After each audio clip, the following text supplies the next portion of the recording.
Guys, I have some scary news for you all. There are only 7 weekends left in this season, and technically 6 now, since this is the Singapore weekend. Now, I don't know about you, but this season has completely flown by for me, and this is not a good thing. The season has flown by not because it was so much fun and I'm losing myself in that joy like in 2021.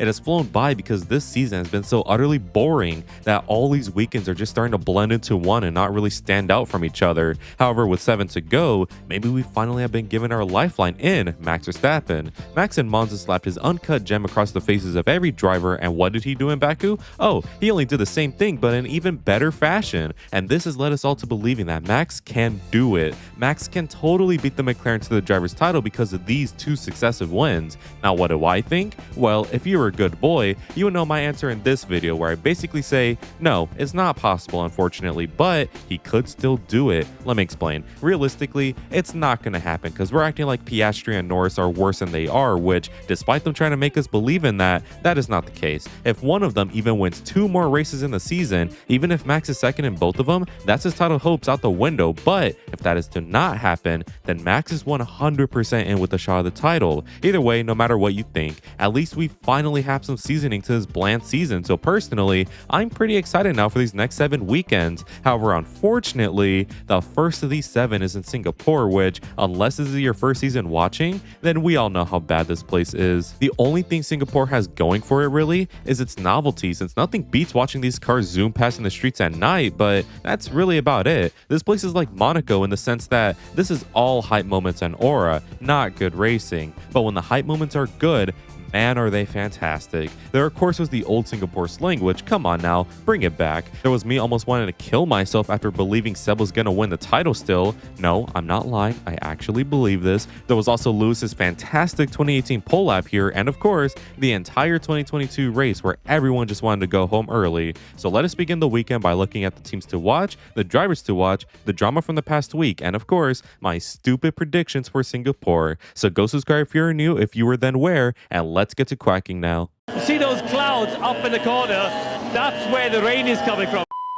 So let us of course begin with the teams to watch, and Singapore is a pretty big week for many teams. Basically, no one really likes this circus, since to be successful here, you need real good balance, which is always a hard thing to come by. But as we know from this season, some teams, like a certain navy blue team, find balance much harder to obtain compared to others. So this race is mighty important for many, like a certain Kick Sauber team, since they have been on the back foot now. After Hungary really, this team has sort of been nowhere, since you do still have Gabby impressing, but often in the races, he gets stomped out by others who have way better cars. Plus, Hulk as of late has been nowhere doing nothing, which has taken the team from nearing Williams in the standings down to 8th, nearly 50 points away from Williams now. As we have seen this season, this midfield is tighter than my asshole, and it seems like the competing teams change weekend by weekend, which on one hand is bad since you really can't predict anything, but that's also where the good part comes in. Because it's so unpredictable, it's so good to watch and always leaves us wanting more. Sauber obviously need to be more, so whether or not they could do it this weekend, I don't know, but they at least have to do something, since like I said before, this race could make or break some people's seasons. Next up, I have Aston Martin, since I just don't know anymore. I'm pretty sure Alonso or Stroll said something like, this weekend we'll see them dead last or something, but I just don't buy it. This year, Aston have either been very good or very bad, with no real in between.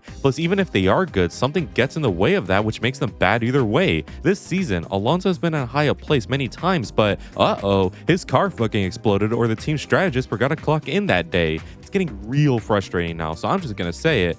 I do not care anymore. Aston could win this race 1-2 for all I care, and I just wouldn't bat an eye. They could finish this race 19th and 20th, and I just wouldn't care. Do whatever, man. Whatever rows your boat. I don't know how they're still in this midfield race, so who cares anymore? Next up, I have Racing Bull, since this weekend could be huge for them. According to Alex Albon, Singapore is going to be a bad track for the Williams team, which means big points can be scored here. Despite Sainz's podium last week, this man has been getting all 4 of his holes filled by Albon every week, every second, and is mainly the reason why Williams are still in a fight. If Sainz this year has been as good as he was in Baku but all year, then Williams will be comfortably P5 with no worries, but instead they are being teased by the other teams, and the team likely to take it away from them potentially could be Racing Bulls. Isaac Hadjar and Liam Lawson are great talents that Red Bull can rely on, and the best thing for them this year could be a P5 result in the Constructors. With the context that Williams will be doubly ass here this week, this is the perfect opportunity for Hadjar and Lawson to get a nice P6, P7 result and take big points away from Williams. Plus, they could go even higher since we know Isaac has the pace for podiums given the opportunity, and we just saw Lawson have a Red Bull, a Ferrari, and a McLaren on a leash in Baku.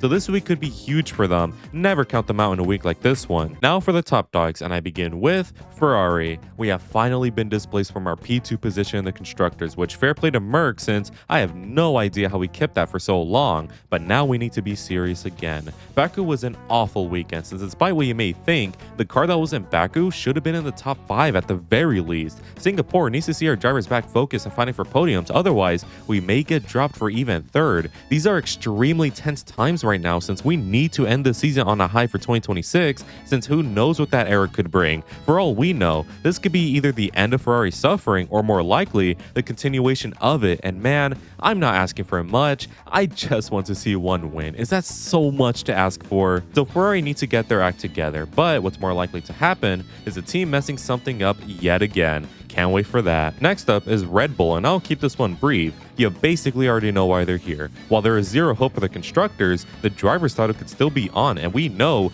Max is the type of driver to find 30 points in one race, so the title could very much still be on. Plus, Yuki these past 2 weekends has looked much more confident in the car now and is finally starting to show up for the team. I am personally excited to see how this weekend goes, since despite the car not going to perform since balance is needed here, who knows, maybe they could truly fight, and if they do, then hell fucking yeah. And finally, I have their main rival, McLaren. This one will be even shorter since their expectation for this week can be summarized like this: lock the fuck in. Monza had the team being insanely dumb and ruining things for no reason, and then in Baku it was the driver's fault plus the team. So what's next? Singapore having both drivers crash out on their own accord? McLaren need to get their act together, so let's see how their season can progress here. Now for the drivers to watch, and I say keep your big beautiful eyes on Kimi Antonelli, since even though this circuit is very difficult, so was Baku and he got a nice P4 there, so perhaps Europe was the problem all along and all he needed to do was go to a real continent again to be good. But now for the drama of the weekend, and goddamn, it's Max again, okay? He's in the headlines again, but I am mad about it since he's once again proving how much of a great driver he is. So a couple of weeks ago, he competed in a GT4 race to get his license for GT3 with the ultimate goal of competing in the 24 Hours on Nürburgring, one of the hardest races out there. So this week, Max competed in a GT3 race, and to say he was fantastic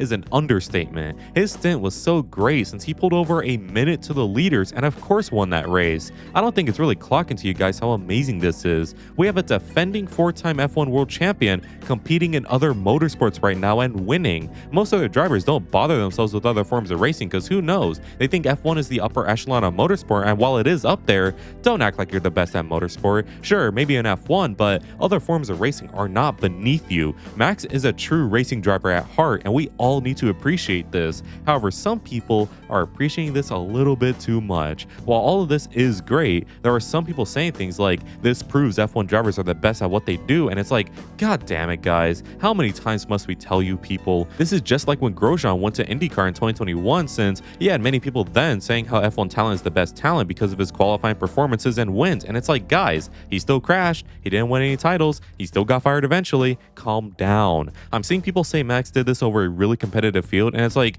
yeah, but he's not racing against the best drivers in sports cars. The real test, and will ultimately settle this debate with Max at least, will be the 24 hours, since there you will actually have the best sports cars and just motorsport talents from all over the world competing in there, and then it will become a fair debate. But to say Max is the best driver ever because of this one race in an amateurish field, it's a little bit too much for now. Have some patience, people. But one thing is for certain, Kyle Larson should shut his racist mouth up about Max. Finally, the only other bit of noteworthy news in my opinion is again with Max and his title hopes. Just based off of these last 2 races, you have people saying how Max is going to win the title now since he could feasibly win all these races left, and to be fair, I am some of these people, but like hear me out though. Max could totally make up that deficit since we know he has the pace to just get win after win. Even if he wins all these remaining races, he still wouldn't top his record of most wins in a row, which, come on, that has got to amount to something. If someone could make up 69 points to Piastri and 44 to Norris, it would be Max, since even if he finishes P2 around here, he could still be in with a good shot for the title. Plus, we have to be fair guys, last year,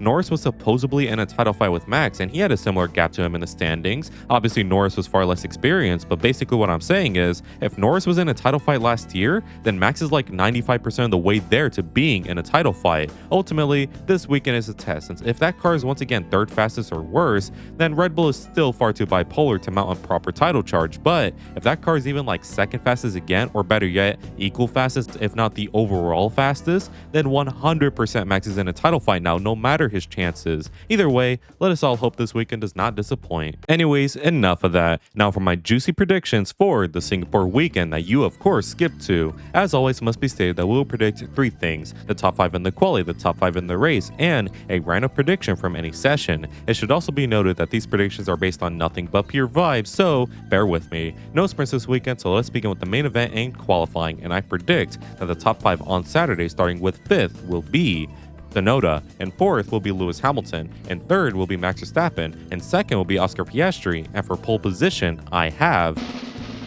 Lando Norris, who gets the pole with no competition.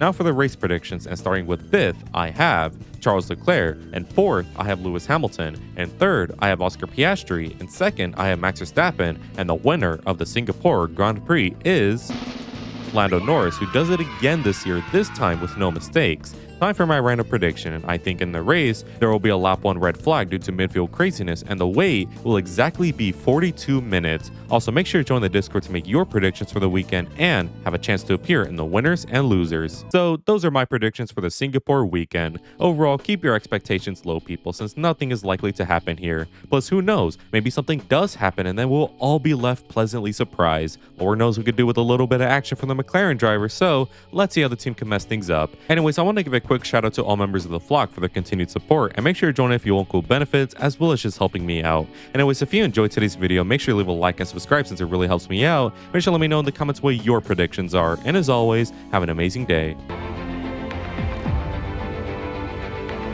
Good weather for the duck.